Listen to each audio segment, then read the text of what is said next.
Hello and welcome to Gamers Getting Older. where a group of older gamers get together Talk about the good old days of gaming. and how times have changed for the better or worse. I'm Brendan. I'm Steven. I'm Nick, and we are Gamers Getting older. Wow, that was Perfect, guys. Perfect. that was good, but not great. Welcome to a new extreme episode of Gamers Getting Older. This week we're talking Xbox. That's right, my friends. Microsoft's first console. And what better way to jump into this than by throwing it straight to Brendan because he's our Xbox guy. Would you say he is our expert? He is our Professor X. All right, and Fox. that's it for the episode. I hope you guys had fun. No, Xbox was definitely my system of choice.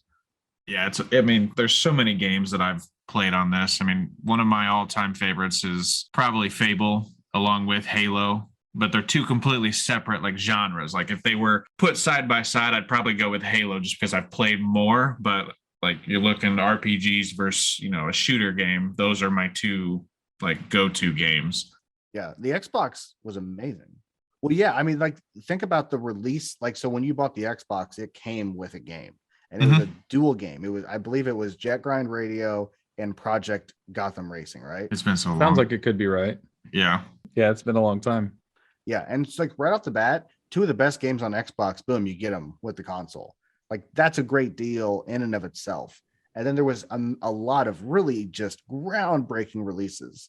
Like you mentioned, Fable, Halo, the Oddworld games. I mean, the list goes on. And my goodness, it felt so futuristic, It did. And I feel like the Xbox, when it came out, was like when I felt like the console war started, at least between me and friends. Not necessarily a war, but like it was you had a PlayStation or you had an Xbox or you had a GameCube. I didn't really have any friends who had like all three. And it's like that was the path that you stuck with. And I was like, I had a PS2, but when the Xbox came out, like I remember at that point, I was pretty much Xbox going forward for a long time. Like everything I had was Xbox. Yeah, like I didn't have the PlayStation. I went from the Nintendo 64 straight to Xbox. And then when the Xbox came out, the GameCube came shortly after that. But I was on Xbox until probably a year or two after, and then I finally got the GameCube because I wanted to play a lot of my 64 games that had the port to go into it. I had a group of friends that we all just got the Xbox and we really got into Halo, and I mean that was just weekends completely lost to that game. I love Xbox. Oh, the birth of the Halo party. Yeah, The Halo LAN party. I mean, my goodness, how many times did we have multiple Xboxes, multiple giant CRT televisions hooked up in a house, just cables running all over the place just so that we could play deathmatch? A house. Remember, we got to a point where my mom got tired of us doing this in the basement, and we had an extra couch and stuff, and we ran it in my garage. We would like get Little Caesars pizza and stuff, but we would have the garage door open with a big sectional couch and all of us in the garage until like 1 a.m. playing Xbox, which was great because then if we started to get too loud, we could just close the garage door because then it would stop the noise from like traveling outside of the garage, and my mom wouldn't get mad because we weren't like, she couldn't hear us. It was perfect. And Halo parties never ended because once most of the people started falling asleep, there was always those couple people that were like, let's just play the campaign, and they just started playing the campaign while everybody was sleeping. Yeah, I remember I had a Halo LAN party at my house one time that I hyped up super heavy. I called it it was a Halo LAN party plus a fire, because I was originally going to have a fire with it, but then the weather turned south, so we just did it in my garage. And I remember so many people came over for that. Steven, you were there. That was the night that Kenny and Rick showed up, and they brought their own recliners. And they pulled their recliners out and put them in my garage. Yes. And we all had TVs and stuff set up. Like, it got rowdy. We had a crap load of Xboxes connected. And I think there was a guy there named Mickey, and he pissed a bunch of people off. And I remember there was just a bunch of sweaty nerds like rocking his car back and forth, sliding it into the ditch, almost tipping his car over. Like it was the outrage. This is all a video game party. Like, it's ridiculous. All because we wanted to play Halo. Halo's what really that I can remember introduced the funny, quirky names. Yeah. Oh, Like I, goodness I remember gracious. backing out and changing your name between games just because you thought of something cool. Hmm. So that when you killed somebody, it specifically said you were killed by X. We would base our whole team names, like all 4 people on our team, against somebody on the other team that we knew would just absolutely annoy them. Like we had a guy in high school who was the quarterback. We had a game where he threw an interception the day before we played, and so the 4 of us that run my team all renamed our characters' names to Tom throws interceptions, and we like split interceptions between 2 people. So it was every time he got killed, he got reminded that he threw interceptions or stuff, and we would just do that to people, like just troll the crap out of the other team. I mean, my name for the longest time, and it still is to this day, on Xbox, is a fart in the wind, because I thought it was hilarious every time you killed somebody in Halo, it said, so and so has been killed by a fart in the wind. Yeah, our group was always a big fan of like diseases. Sometimes venereal diseases. Yeah, I was a big fan of one of the ones I mainly used was the first initial A, like so it'd be A period space and then last name dildo. Mm-hmm. So you were killed by like Arnold Dildo, but it just said A dildo. One of the things I miss about those days is the online play wasn't there. Like Halo 1, you couldn't play online matchmaking like you could in Halo 2. So there wasn't that like super hard competitive edge where it was like, these are the rules you play by.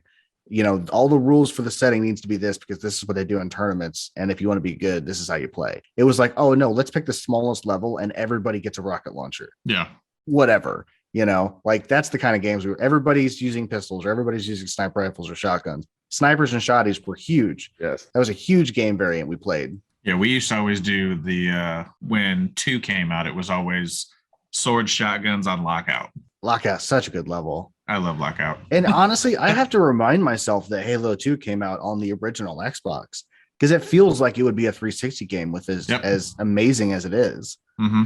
Yeah, it was actually the #1 game on the Xbox. #1 sold game. Absolutely. I mean, Halo 1 blew it out of the water. Yeah. And did you guys know Bungie actually wanted to end it with Halo 2? Like that was going to be the last game. Really? I'm glad they didn't. Yeah. And then Microsoft was like, guys, can you please just like, because at this point they had been bought by Microsoft. So they're like, can you just make like 3 more games? Yeah. So they were like, yeah. So they made Halo 2, they made Halo 3, and then they made Halo ODST or whatever.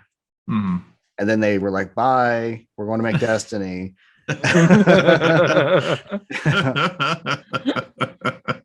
In retrospect, you think they should have just stuck with Halo? I don't know. I mean, if it would have prevented whatever the hell happened to the new Halo games, like the gameplay is fun, but what the hell happened to the story? Yeah. Like, so Halo 1, 2, and 3, it's all about like, well, so the great thing about Halo 1 is it starts out with, oh, you've just awoken, you're in the middle of a war with these aliens. Okay, cool. And then halfway through the game, you're like, oh no, there's some weird stuff going on. And then you're introduced to the flood. And now there's this whole other variant going on that's like the greater threat. You know what I mean? And like the story of, bonding 2 enemies together for a greater evil is a great story. The way that Halo 2 ended, a lot of people were annoyed, but I loved it. If you guys remember Master Chief, he's in space. He's above Earth. The dude calls him. He's like, what are you doing, Master Chief? And he's like, finishing this fight. And then the game cuts to black. Boom. That was a really good impression. And then Halo 3. Felt like I was there. That's right, man. Halo 3 picks up. He just falls to Earth. He's okay though, don't worry. Yeah. My love for choice style games came on the Xbox as well with Fable. Talking, big name games. The fact that just any choice you made in that game drastically could affect the outcome of it. You killed a chicken on your second day and your character gets a little bit evil and all of a sudden you start growing these horns. Yeah, that was the cool thing, is that not only did your decisions change the story, but you physically took on the appearance of what you were doing. Yeah. And people would become afraid of you if you started getting looking evil, and it was cool. I actually really, it's one of my favorite games still for the original Xbox. I remember playing Fable. It was not something I played a lot of. I didn't really get big into those games during the Xbox days, but that was one thing that I thought was really cool with Fable, was that idea that, I know there's a term for it, they make books, right? You're reading a book, and when you get to a certain point, you have to make a choice, and it tells you to go to page this or page that. Choose your own adventure. Yeah. And that's what I felt when I played Fable. Like, I felt like you had that ability, that you weren't stuck to this storyline path of this. You're like, oh, this is what they want me to do, but I'm going to go over here and pillage this house and kill everybody inside of it.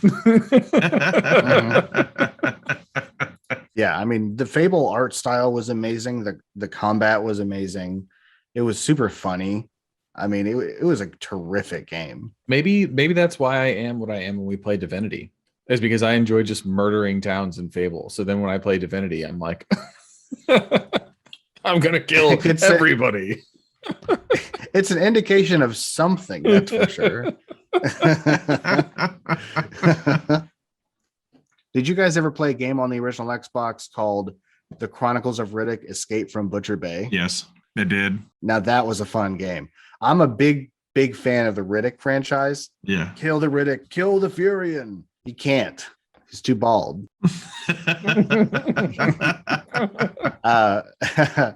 But like, so I love the Riddick movies, and when that game came out, I thought it was so cool. You got to play as Riddick in prison. Woo! It was awesome. I played it recently, and I couldn't figure out what to do, and I just kept getting killed by the guards.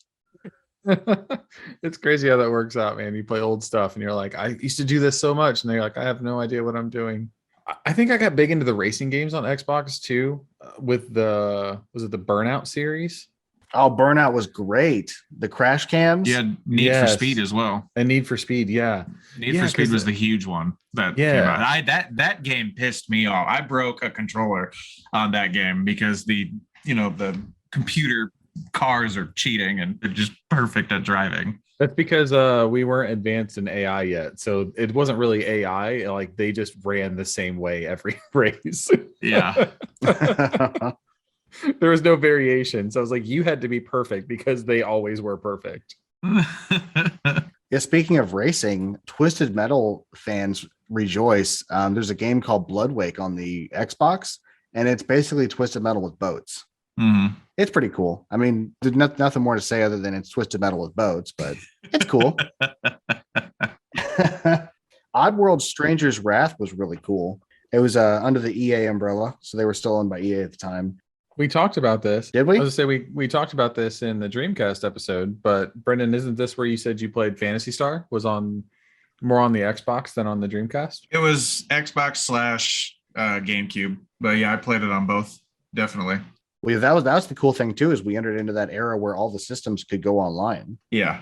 Yeah, that was, and we did kind of start to enter an area where you had system specific games. So for instance, Halo was like Microsoft and strictly on the Xbox, but you did have a lot of games that you started to see this cross-platform idea. Like, you had game developers that weren't tied to a specific system, right? So they were developing a game for the PlayStation, but it was also going to come out on Xbox, which is what kind of comes back to what I was saying about feeling like there was this console war, because you bought a specific system for maybe the one or two system specific games. And that's why you went that direction. And so like, Brendan, you're saying like Halo was big for you. Like, that was huge for me too. So I got so heavily involved in the Halo side of everything that I was always Xbox for a long time, because there was never anything on PlayStation that really drew me back to wanting to get a PlayStation, because the games that I would play were were on multiple systems. So it's like, oh, there was no reason for me to buy a PlayStation because I could still play that same game on my Xbox, but I can't play Halo on my PlayStation. To say another thing that really drew me was, Xbox ended up getting, Morrowind as well. Yeah, the Morrowind game was big. Yeah, the Elder Scrolls and all that. And I really enjoyed the open world aspect of playing on an actual console. It didn't have to be on a PC or anything. The transition to what we all know and love now of Grand Theft Auto San Andreas being on the Xbox. Yeah. The Grand Theft Auto that we're all used to of, being able to just run around towns and do missions and answer your phone and Mhm. beat up people on the streets and Yeah, and I can tell you, I played recently. I played Grand Theft Auto 3 on my PS2, and it's still just as fun. I feel like that game, like after you get past the first one with the graphical changes, they're basically all like the same game, just better graphics. Like as far as gameplay goes, you can pick up any one of them and Mhm. play and have fun because it's Yeah. like, oh, I'm doing the exact same thing no matter which one I'm doing. One of them just looks clearer and more realistic than the other. I was gonna say, and the one big thing that the Grand Theft Auto San Andreas was so huge is because it was actually released on this, because a lot of those games, you'd get the PlayStation exclusive or you get the Xbox exclusive. San Andreas was big because it was released on both systems on the exact same day. Like there was no, extra time and everything. And like that, that's when I fell in love with the Grand Theft Auto games, was in San Andreas. I played them a little bit at the beginning, but I mean, I really started Same. playing them a lot more. Yeah, with same San for me too. Andreas. San Andreas was the Grand Theft Auto that really pulled me in, and I played so much of it. I remember doing like almost, I think I pretty much remember doing, almost the whole story. Like I remember actually doing the story and like going through and the story getting to a point where you're like, oh, you got to go here and kill this drug kingpin. And like it got pretty intense with the stuff that you were slated to do, going from being this little thug to kind of running things. And to your point on cross-platform games, they did a really good job of doing that with Soul Calibur 2, because on each platform it was released, you could play as a different special character. This would be something they did commonly as they went forward, but for Soul Calibur 2, the special character on Xbox was Spawn, and the special character on GameCube was Link. I think the one on PlayStation was a Tekken guy with the wing hair.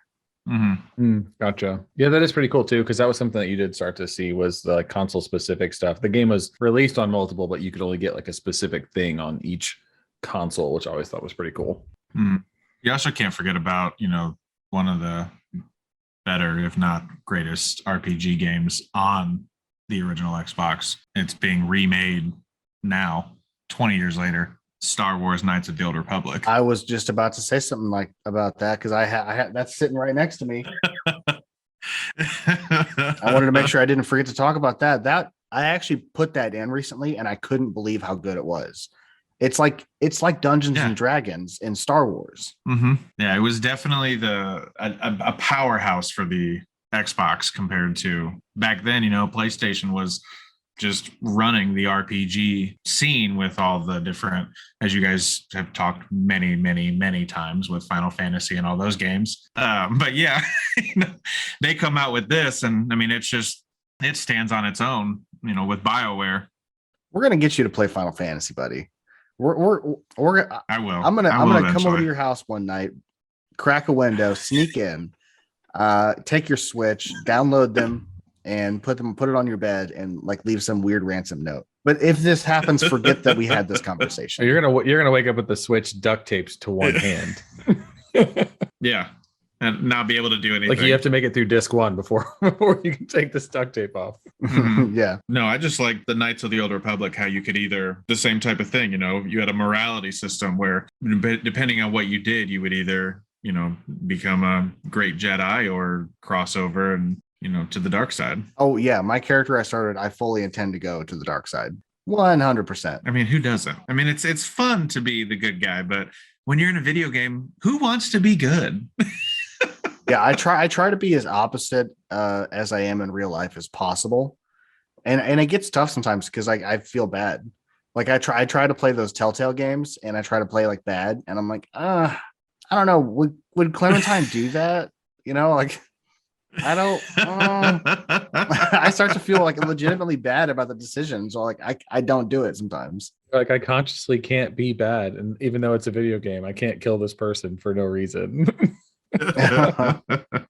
I'll say another set of games on the Xbox that probably really pulled me into it, because I didn't really play outside of NFL Blitz early on, was like just sports games in general on the Xbox. They started to get really good and a lot of fun with the Madden games coming out, and a series that I actually got really big into, which was the Tiger Woods PGA Tour, which I absolutely love. It's like, Did you hear everybody get excited? Yeah. Did you hear everybody be like, "Oh, I'm glad he's talking about Tiger Woods PGA Yeah, Tour"? it's okay. I'm a gamer that likes to play golf. Okay, I do like enjoying the sun and getting outside on occasion. And Nick laughs, but yet he's played golf with me. Mm-hmm. And Yeah, I like golf too. so, Nick, did you ever play the Tiger Woods games on Xbox? No, I back then I wasn't into golf. Now 30 plus Nick is into So golf. you would love the old golf games because the newer golf games are too like hyper realistic. Like if you pull back just slightly off of center, it's like, oh, you sliced it or you did this, and it's like totally not that fun. But the old Tiger Woods games, you would hit your swing and then you would just start mashing the button to increase the spin, and you could control the spin in the air. So as the ball is flying through the air to the green, you're smashing this button, increasing the spin and picking the direction that you want it to go. So like literally right before it hits the ground on the green, you're like, oh, I need to roll forward. I need to roll backwards. And you're just smashing this button, getting it to the ball to go where you want, which is great because it Oh, that does sound fun. because it added this level of golf, this like aspect of golf that you're like, yeah, you can't do that in real life. Yeah. Well, that's why I love the new Mario Golf game so much, because it's not realistic and I feel great. Yes. Like I just choose Wario and I just smash the hell out of that damn ball. Did you guys ever play SSX Tricky? Heck yeah, man. I love snowboarding games. I love that game. Is that? Oh, he's got the Yeah, I've hard got a copy. physical copy of SSX Tricky. Is that the platinum? This is platinum You hits. got the platinum. Ooh. Yeah, I loved it. It's a super awesome arcade style snowboarder. It's funny that you mentioned that because we've talked about this a few times about how the older systems had just amazing snowboarding games, like similar to like a Tony Hawk. Yeah, where has snowboarding gone? And to that point, recently Yeah. on Steam, just the other day, I noticed some developer just released a snowboarding game like that. You can't play with keyboard and mouse. You have to use a controller, but it's got like raving reviews, and it's like the old school snowboarding games from these systems. Like it's supposed to be like that. What's it called? I'm on pins and needles. It's such, I don't know. What are you doing to me? I saw this game that they just did with snowboarding. What's it called? I don't know. This I just place in saw town it. just opened up, has an amazing gluten-free cheeseburger. You got to go try it. Oh, what's it called? I don't know. I didn't get the name of it. I just saw it.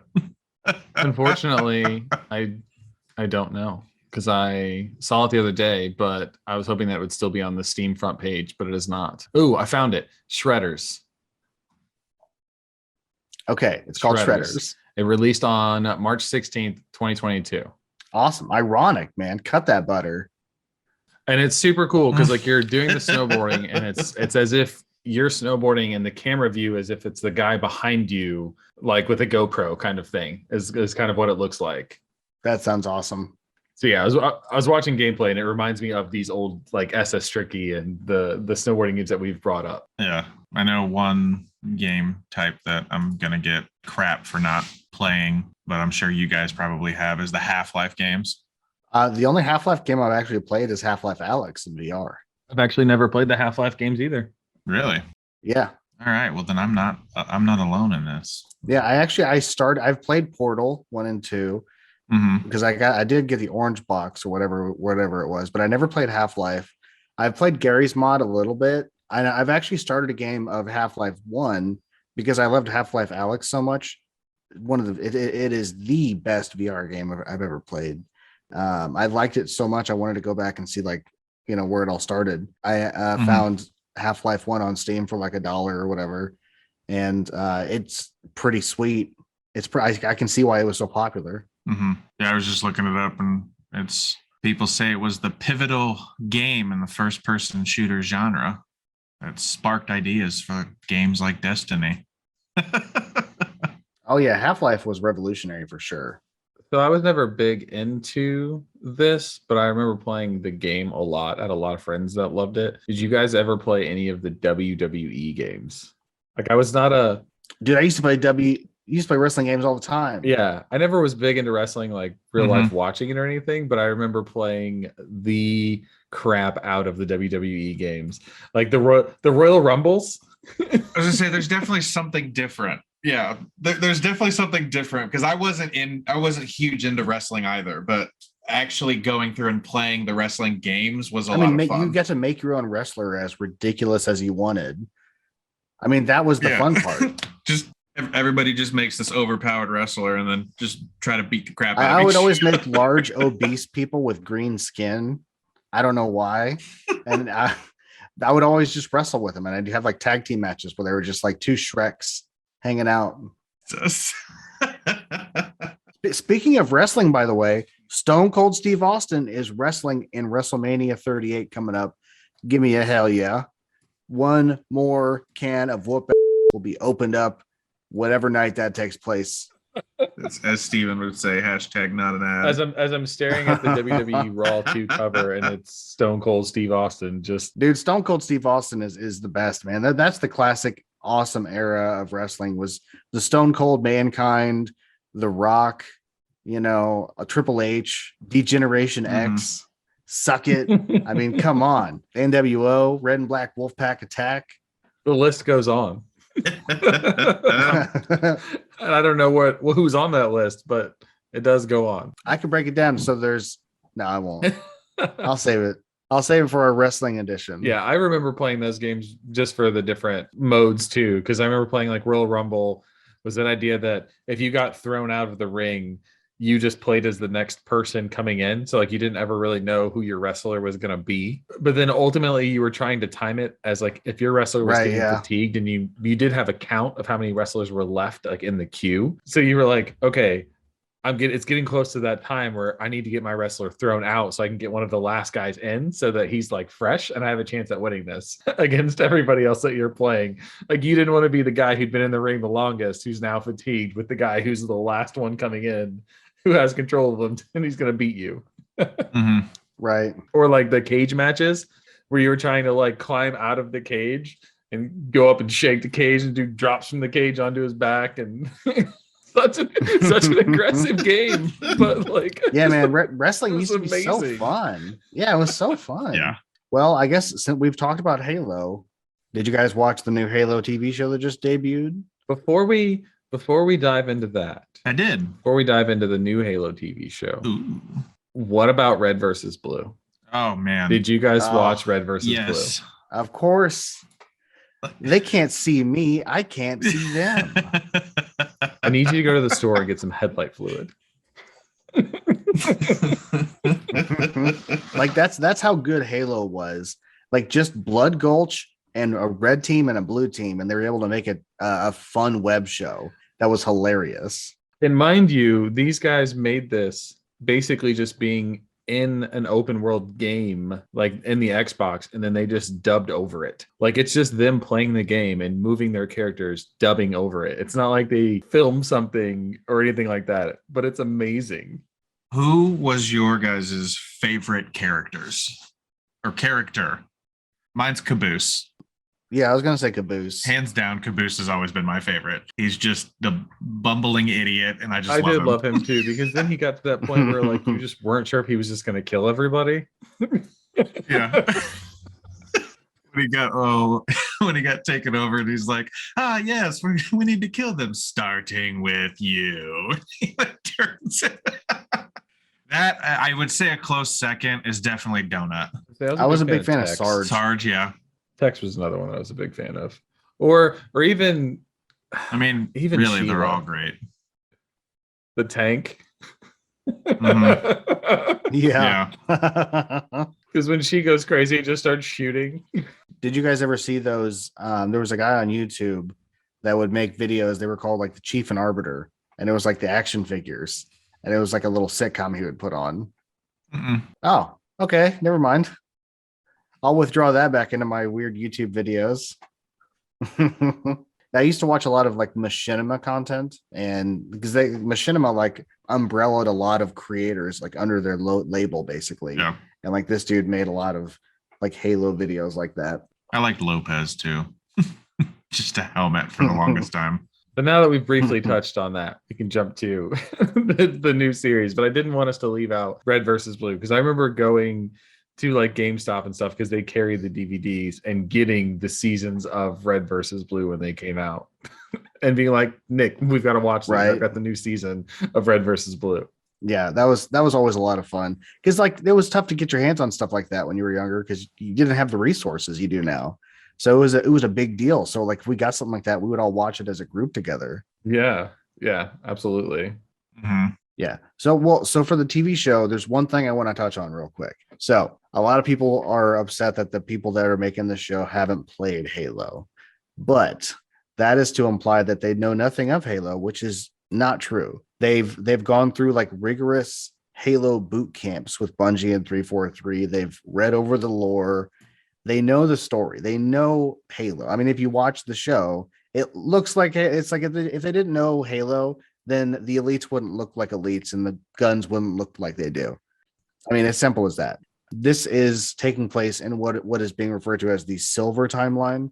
343 indicated that it is a separate timeline because some stuff in the game just isn't going to work on the TV show. I mean, you're translating a linear video game into a narrative you're trying to tell that, you know, people are going to watch, maybe that they've never played Halo before. You have to take all that in mind and take a step back. That's, as older gamers, we've learned that you don't get things the way you want them. No. So just kind of calm down, take a step back, and just see what they do with it. So with that being said, what did you guys think of it? I loved it, and I don't care the flack I get. I went into it expecting it to be terrible, just because any video game that I love, like you said, we don't get it how we want it. Perfect example, like, you know, the World of Warcraft movie, or the Warcraft movie that came out for World of Warcraft, like that was great but not good. But you know, I knew that it wasn't going to be what I wanted it to be, but it still exceeded my expectations of it. Like, I'd say the combat was kind of clunky at times, like when they did the visor view when he was running around, that might have been a little clunky, but I loved that they added the shield recharge and the shield depleted noises. Yeah, I mean, it's the nuances. Yeah. I mean, if they didn't know Halo, then that elite wouldn't have dodged the way that it dodged. That is exactly how it looks in the video game when they shuffle out of the way when you throw a grenade or something. Mm-hmm. I mean, like to a T. Yeah. I will agree. I loved all of the sounds, and I loved the shots being fired from the civilians at the elites and stuff, of the bullets like hitting their shield but really doing nothing like it was in the game. Like, you had these guys, they're like, oh, Yeah. we're helping, and you're like, you're really not. And I will say I liked how good the Covenant looks, like the elites, and like Mercy looked amazing. Oh yeah, he looked incredible. Like all the art looks great. I mean, they've been trying to make a Halo project for umpteen years. You know, first it was a movie, and then like even Steven Spielberg signed on to help produce it back in like 2012 or 2013. This was when they were talking about making a TV show out of it. So the TV show is finally coming to light years and years later. You know, I mean, it's taken so long for us to get this. And mind you, when we were kids, our Mario movie, like the Goombas were like 12 feet tall, which is the complete opposite of what a Goomba is. I don't know what happened. Bowser was a Tyrannosaurus Rex or something. I mean, he was also a savvy businessman with like weird skin hair.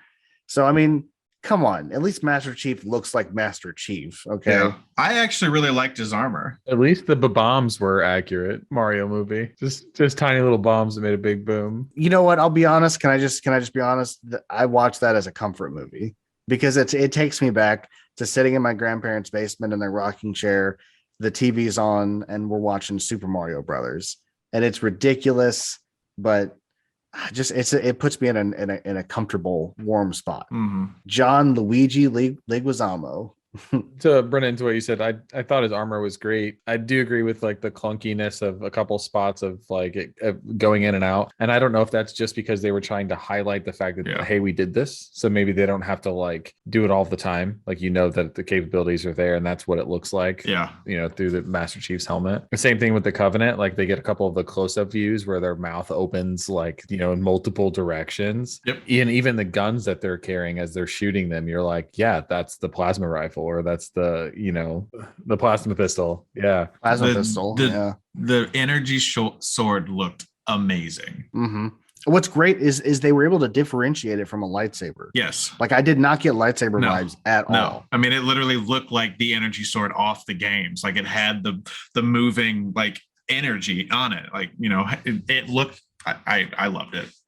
I'm nerdgasming right now. In the game when like you run out of energy on it, it disappears, and you just have just that handle. And like when the guy runs up and he has the handle and basically turns it on, like it gave that same view of it just wrapping around and coming out. It was amazing. Yeah, they did a really good job with the design on like everything. Everything I've seen so far looks 1-to-1 identical with the games. But don't worry, guys, they've never played the games. Which with that, this would be the one spoiler that I have to bring up. Yes. And Nick and I talked about this. We talked about how it's not about the fact that he took off his helmet, but why did he need to take off his helmet episode 1? That's my thing. Like, why could we have not just waited to build that up a little bit more? Yeah, like I look at it from the standpoint of like a Judge Dredd character, right? Like Judge Dredd is Judge Dredd, like through and through, helmet and all, like no matter what. Like he doesn't care about taking off his helmet because that's just who he is. Yeah. And so when you see his character like the Stallone Judge Dredd, like he takes his helmet off all the time, and you're like, what the hell? That's why when you watch the new Dredd movie with Carl Urban, he doesn't take his helmet off once. He just has that grimace on his face and he just breaks throats. He's a monster and I love it. And like, so the thing with Master Chief is I'm not against him taking his helmet off, even episode 1, but because he does it in the games too, but do it like they do in the game, so that when he takes it off and you see the back of his head, cut to black. Mm-hmm. The little girl can see his face. It can accomplish what it needs to do, but we don't see it. It maintains the mystery to us of, is he man or machine? You know what I mean? If he could have asked that same question from a camera angle of the back of his head, and you're looking down at her looking at him, but unable to see his face, and achieve that same scene without giving away his view. Because then when everything then starts up, he still doesn't put the helmet back on. I'm like, how do you not have the helmet back on? Like that, you just need the helmet back on. And I to Nick, I compared it to watching The Mandalorian, like the buildup of that for so long before you actually see him without his helmet in The Mandalorian. So when he does have to take it off to basically save his own life inside that compound, you're like, okay, this makes sense. Like, I'm not upset that he removed his helmet when he did. Yeah. Like, think about the emotional impact that could have had if they waited until like the final episode and it was like this big moment between him and like the person, and they're like, how can I trust you? And he takes the helmet off and we finally get to see it. It's like this big reveal. Mm-hmm. You know what I mean? Instead of just like a firecracker in the first episode. Like, I'm not against it, but I'll go the opposite way with it. Is, I didn't really care too much that they showed his face. Like, yeah, it sucks. I enjoyed that, not seeing his face forever, playing the games. Showing his face in the first episode kind of differentiates Halo and Master Chief that we grew up compared to this Master Chief that's in a completely different timeline. That's fair. Is the way I looked at it. That's fair. But at the same time, I'm also the same as you. Like, I'm also the same as you guys, where it kind of ruined it a little bit seeing his face. But I mean, it's not one of those that it kills the show. I mean, it's still. I'm still gonna watch it. It's still a good show from what I've seen. I mean, I'm not gonna judge it off just the first episode. I mean, even there's like the reviews on it. Everybody's saying, "Oh, the helmet made me mad," but it's still getting good reviews. Mm-hmm. Yeah, I mean, especially with people that didn't play Halo, they don't care. They could care less that Master Chief took his helmet off. It's only the people that are like diehard fans of that have played it since the original Xbox with Combat Evolved. And I'm sorry, but Cry Me a River. Oh, they're the Halo stuff. Oh, it's not exactly like the games. And he took his helmet off. Go, I'm a diehard Resident Evil fan. Okay, go watch any of the Resident Evil movies they've ever made, and shut up. They're so absolutely. That's what I have to deal horrible. with. Even the new one. Then I went and saw the new Resident Evil movie, and if I could just say like there's segments I could just cut out and just watch those clips, those are good. Mhm. But like the overall movie, I'm like, what? There's been so many times where I have fallen in love with a book or a game or just something. And when they adapt it to film or on the screen, it is nothing that it's not even close to anything. And I would say out of everything that I've seen, this is pretty good so far. I mean, compared to what I would expect a Halo TV series to be. Yeah, I mean, when the Covenant comes in, like, and I came in a blasting because that's basically what they did. Like, yeah, Covenant comes in and fucks some shit up. No questions asked. I'm like, oh yeah, that seems pretty realistic as to what we know about the Covenant, and Mm-hmm. and then the same thing, like the way they depict the Spartan, right? They talk about like what they know of as a Spartan. Obviously, we've only ever played as Master Chief, So then the way they're talking about it, you're like, oh, yeah, that's the Master Chief. So then when he just drops in from the sky, you're like, I got this feeling, that warm feeling you're talking about. I was like, oh my God, that's the Master Chief. Like he hits the ground and you're just like, yes. Yeah. And then the way he pulling off the gun that's like attached to the suit, and then when he's done with it, it just like reattaches back. Yeah.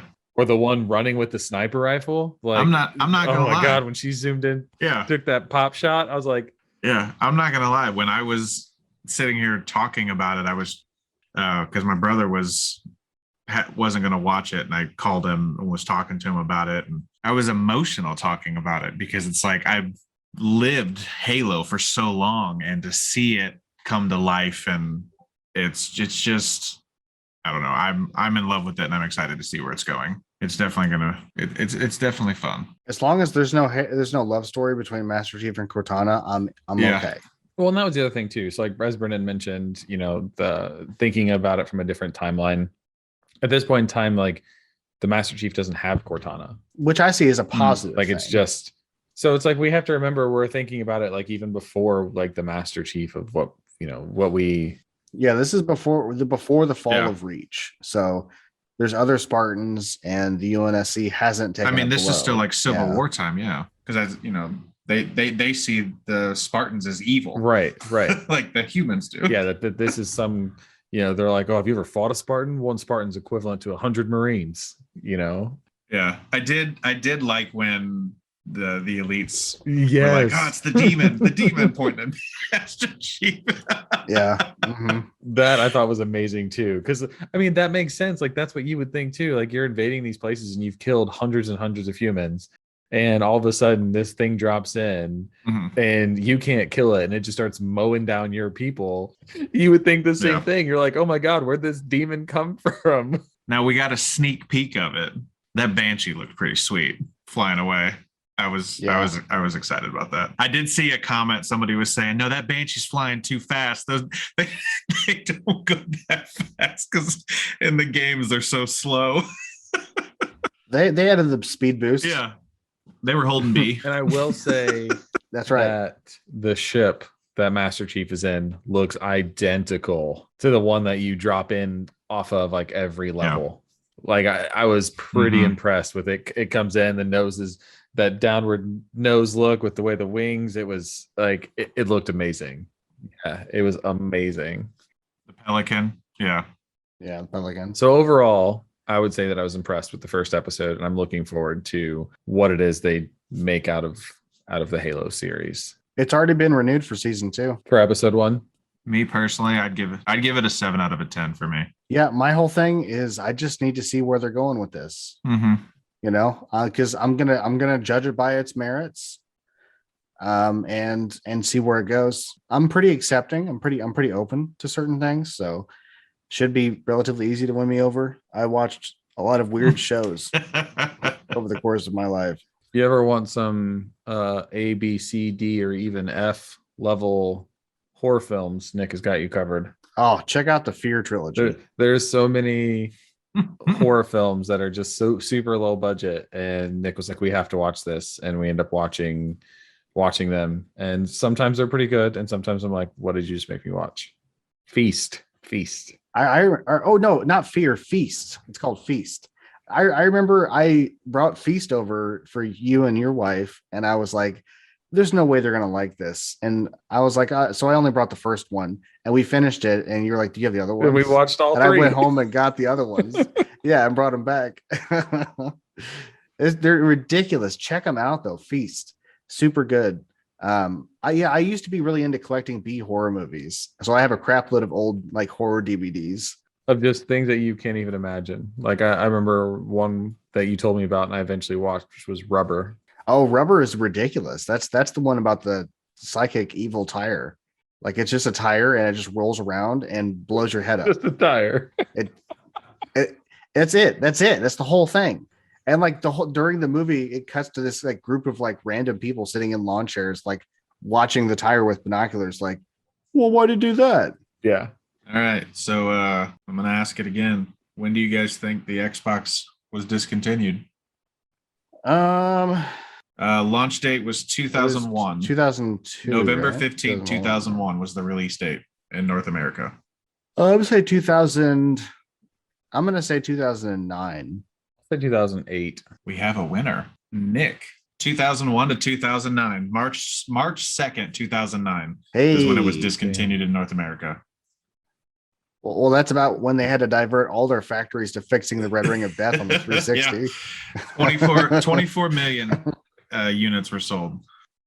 Speaking of, did any of you guys ever experience the Red Ring of Death? Yes. I did. Did you use any of the home remedies Yes. to try and fix it? I wrapped it in a towel. Did that work for you? I remember wrapping it in a towel. It did for a bit. The wrapping in a towel worked for mine, and I never had an issue again after that. After I did the wrapping in a towel, basically forcing it to overheat. Yeah. To melt. Whatever it was that was causing the issue. Melt it back because it disconnected. Yep. Yeah, there was the whole thing was because there was a disconnect issue between like the heat sink and the GPU or CPU or something.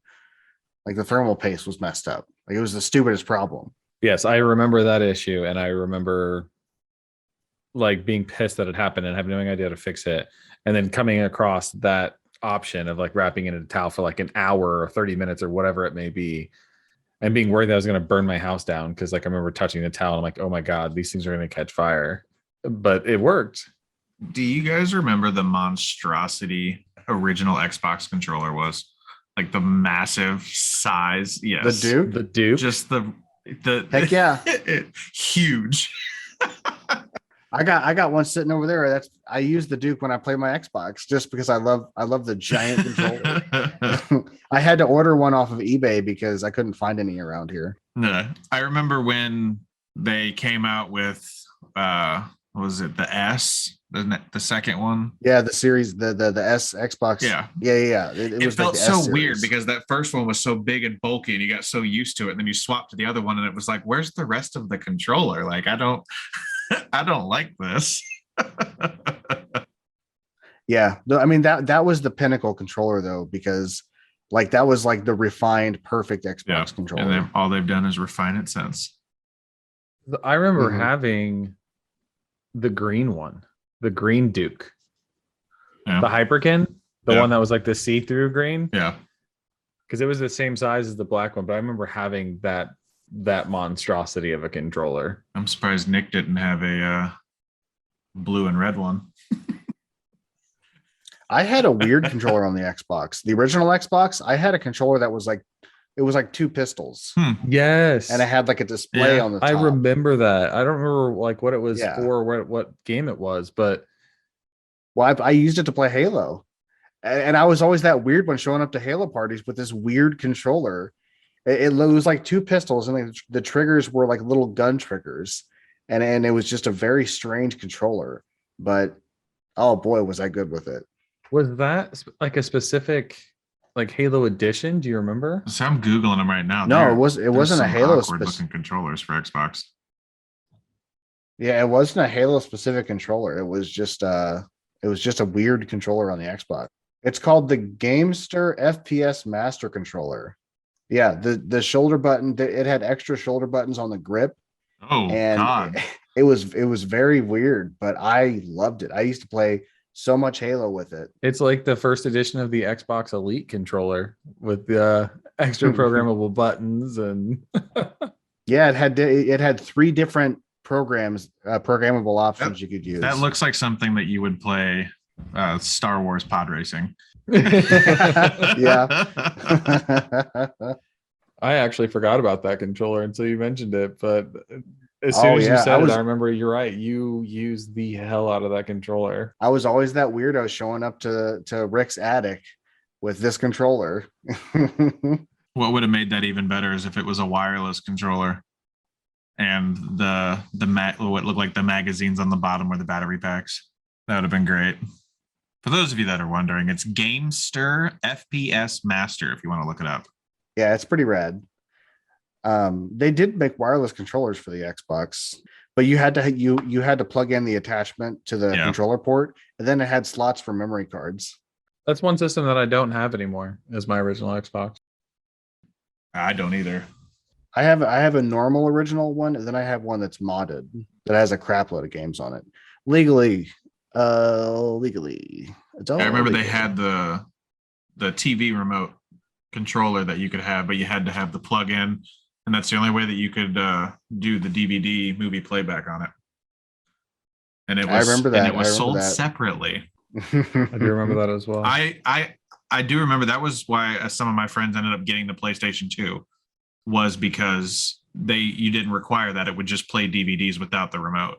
So that was the only time I actually had both systems was the PlayStation 2 and the Xbox. And that was because the PlayStation 2, this is back when DVD players were like expensive when they first came out. So like for a long time, it was like in the family like living room is where I would have to play games because my parents used it as a DVD player. Yeah. But then when DVD players started to go from being, hundreds of dollars and to being more common and down in price, they didn't like that big bulky one and they got a, smaller, slim DVD player because that was, as it progressed. And then that's when the PS2 moved up in my bedroom when I melted the wall. But I bought an Xbox for me at the time. Like I'd saved up money, bought money for an Xbox because I really wanted to play Halo and I'd played Halo at other people's houses. So that was the only time I ever had two systems. And then like going forward, I was always an Xbox guy. Like I had the Xbox 360 and then the Xbox One and didn't have the PlayStations. Do you guys know when Xbox Live became a thing? When it was launched? Right around the time Halo 2 came out. Xbox Live actually went live November 15th, 2002. A year after release. Mm-hmm. When did Halo 2 come out? Halo 2 was November 9th, 2004. So Live was 2 years before. Well, I'm glad I had time to breathe before Halo came out. I tell you, I remember there was a time I was playing, I think I was staying over at Steven's house and we were playing Halo online and my dad joined our game and I had to convince my friends not to go kill him over and over because he wasn't good at Halo. And I was like, guys, please don't kill my dad over and over. My dad actually, that's funny you say that. We played Halo and my dad tried to play with us and he was so bad that me and my brother kept killing him so fast before he could even figure out the controls. He has sworn to never pick up Halo ever again and still to this day won't play it. Like we made fun of him so bad and he just he hasn't played it since. I felt terrible at the time, but now it's just funny. Speaking of DVDs that replaced the VHS format, though, VHS players were very big and bulky, as was the Xbox. It was monstrously large. It was, but it was sexy. It was awesome. I mean, like when you turn it on, it's like a nuclear reactor.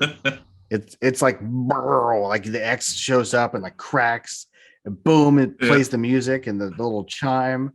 It's so cool. It was a fat system, PHAT. Yeah, it took up a lot of space. Like this was back when everybody had those big entertainment centers. Like there was always like shelves on the side for your big stupid TV to sit in because it was so stupid and heavy. You needed a big piece of furniture to put it on. Like not like I don't see a whole lot of entertainment centers like that nowadays because they're so big and take up so much space. And everything is so digital nowadays. You don't even have anything to put in the shelves. Well, the Xbox was also the first. I mean, it was so big because it was the first game console that actually had a built-in hard disk drive. But yeah, Well, and I think if you actually compare it to like even the 360, I don't think it was that much bigger, but the first gen Xbox did not have that ability to stand vertically. Yeah.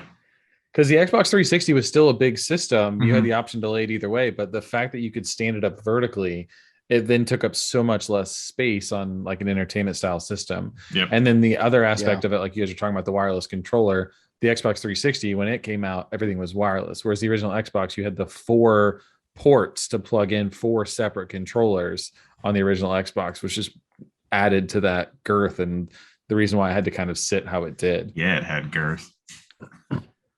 sure did. But it definitely was a massive system. I still remember lugging that bad boy around though. We'd do LAN parties, like packing it up and throw it in the book bag, and you're carrying around like freaking 25 pounds of hardware to go play Halo at somebody else's house. Yeah, a lot of times you'd be skateboarding over to the person's house as well because maybe your parents didn't feel like driving or your dad had already started drinking that night. They can take a beating because I feel like I've fallen a couple times with my Xbox on my back. It was definitely a tank. You remember that time we turned an Xbox into a skateboard? Yes. Yeah, I had an Xbox that didn't work, so I took it apart and I drilled skateboard trucks onto the bottom of it and then put everything back. And I took it to school, and the science teacher tried to skate on it, Mr. Goff. He tried to skate on it and like almost like fell because it's not balanced. It's a ridiculous thing. But that whole situation ended with a big illegal maneuver where we took it out to a golf course and tried to ride it down a big hill, which failed. So we lit it on fire. And now this is ridiculously stupid, but in our defense, it was winter and everything was snowy. So there's no way the fire spread, and we made sure of it. I mean, but we were stupid kids, and I hope there's, some sort of limit to how long I can be charged with something. Statute of limitations on most things, like 10 years or some shit. I'm safe. I'm good. We burnt the shit out of that Xbox. I mean, the same group of people that I did that with, though. I remember one 4th of July, we were in the backyard. Our friend Tyler, we were in his backyard and we were drinking, and it was the 4th of July, and some of us left to get fireworks. And when we came back, we parked like down the street and snuck around the back and like lit firecrackers and just started throwing them into the not public area, his backyard where everybody was sitting. And then it turned into a whole fight where we were cooking off firecrackers and throwing them at each other. And then we ended up lighting an aerial bomb, like one of those ones you put in the mortar canisters. Like we put one on the ground and lit it and put a grill lid on top of it.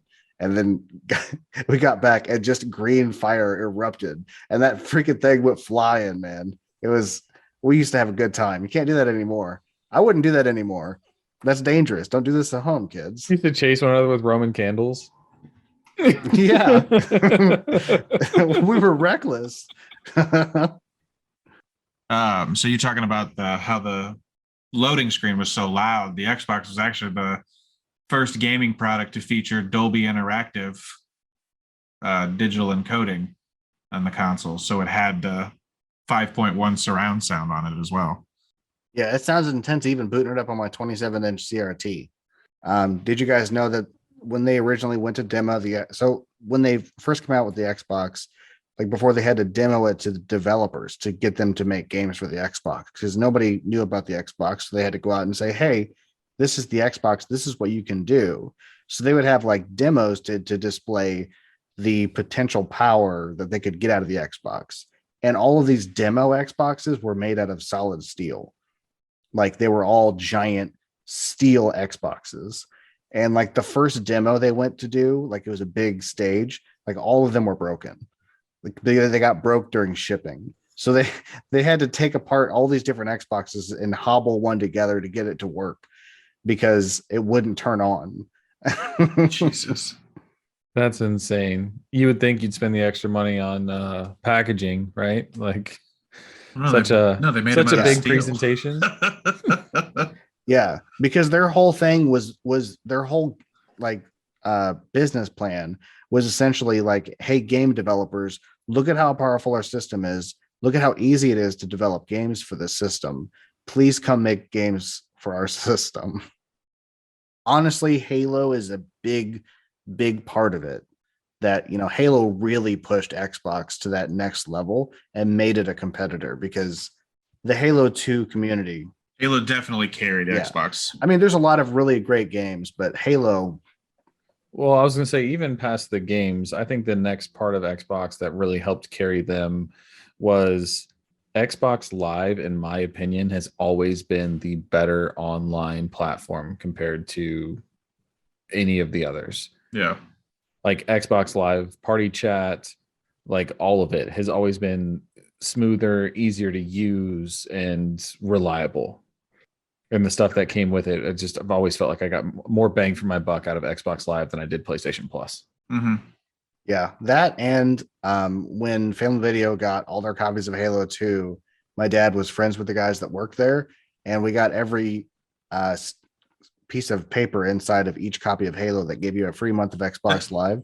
So we just got to make new names every month for like a year. I actually had a one of my cards that I had for my Xbox Live. This was like 8 years ago.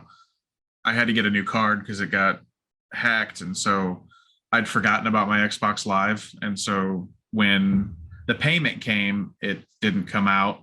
And so basically I owed them a month because for some reason they used to do it where you paid after the month or something. I don't know. All I know is I owed Xbox money before they would allow me to get my Xbox Live back. And so I had to call the guy to get my new card set up on it. And when he was asking me for my name, I was like A1F, and I was spelling out a fart in the wind with, you know, the I's as, you know, ones. And he gets done with it and he looks at it and he goes, a fart in the wind. That's awesome. And gave me a free month of Xbox Live to cover for the month that I lost just because of my name. Oh, that's That's awesome. amazing. I was like, hell yeah, I love this name. And so that's why I've just kept it, because it got me a free month. And I'm like, fuck it, this is my name now. That's fantastic.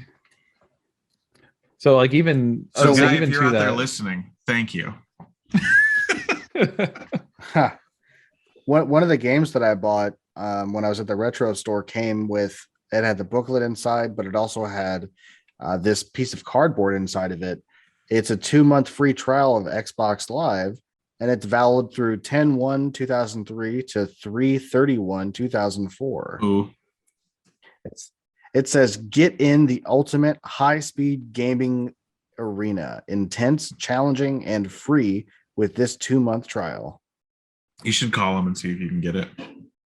Well, what's cool is the on the back, it has the scratch off part where Yeah. you get the code. It's not scratched off. Ooh, I'd keep that as a collectible.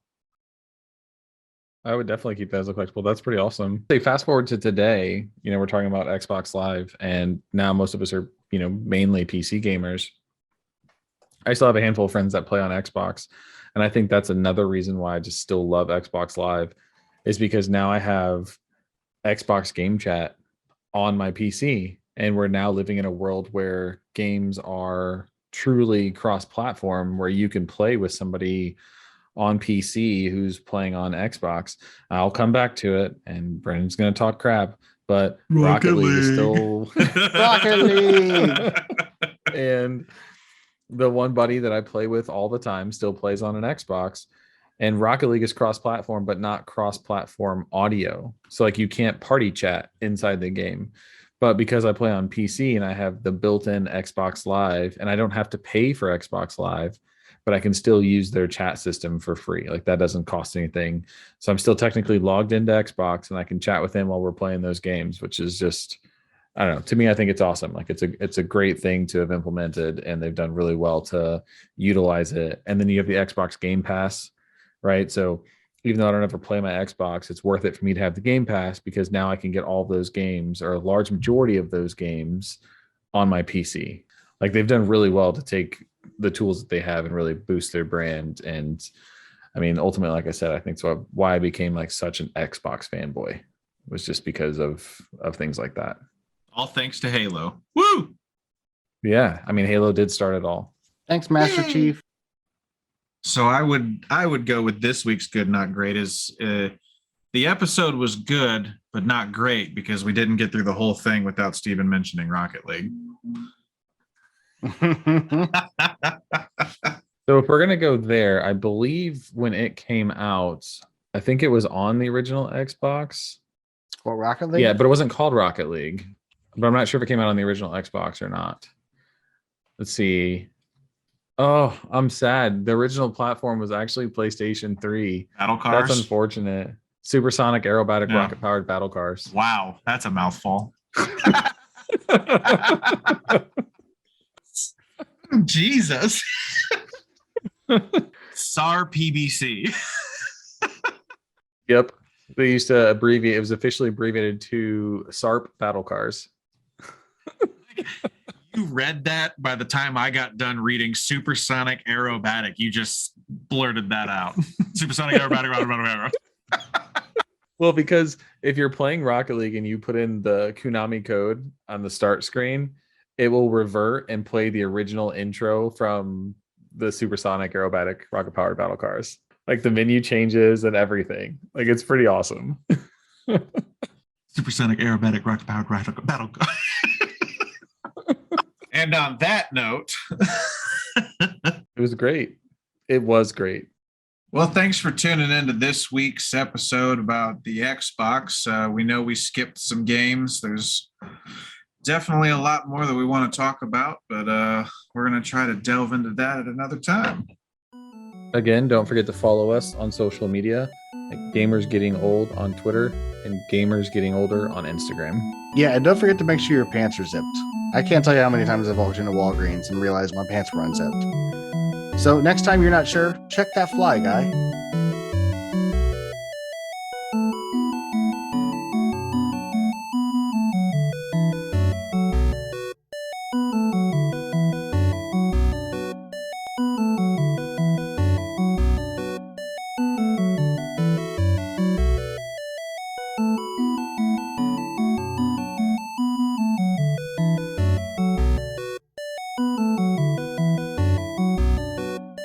You're like, oh yeah, I'm gonna go Mac, right? Like Do it, baby.